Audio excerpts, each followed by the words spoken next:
Yan guys, si Ma'am Neil. So papakita niya kung paano muna i-check yung motor.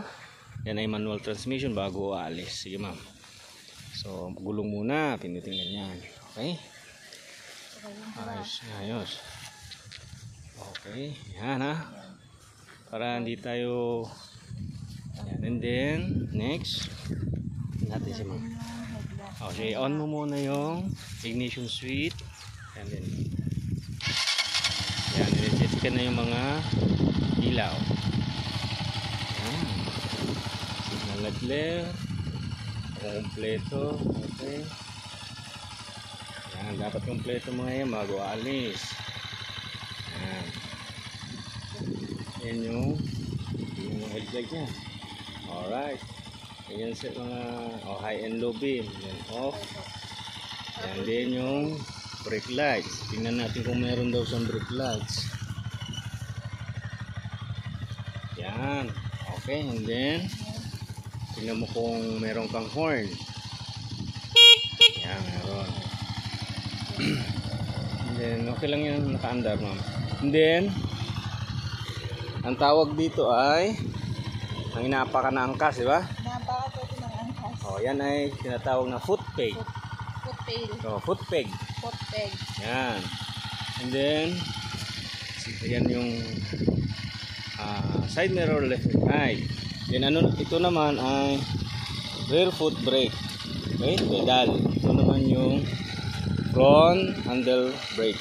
Yan yung clutch level sa mga manual. Ito naman tawag dito. Yan naman ang tawag din eh. Yan yung sinisipa, di ka? Tawag dyan ay kick starter. Ito naman yung switch starter. Yung electrical switch starter nya. Okay, bago lace sa motor. And then ang tawag dyan is side stand. Then center stand yung sa gitna, no? Okay, and then bago alis, mag-helmet siyempre. Guys, para sure tayo na okay yung motorcycle natin bago alis. Alis na si ma'am. Yan yung proper mounting. So mag-mounting na siya. Okay. Tulak mo lang mapaharap. Sige. Sige lang. Oo. O kaya sumakay ka. Yan, ganyan. Yan, o, di ba? So yan, alalay mo na yung right foot mo sa brake pedal. Then right foot muna sa brake pedal.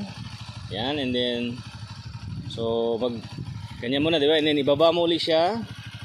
Then clutch. Then pumunta rin left foot mo sa gear selector. Yan. And then gear 1. O mga yan, and then balik ulit. Okay, saka ka mag-go. Yan, okay.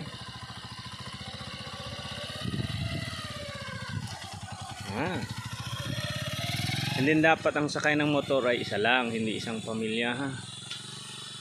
Okay guys, thank you.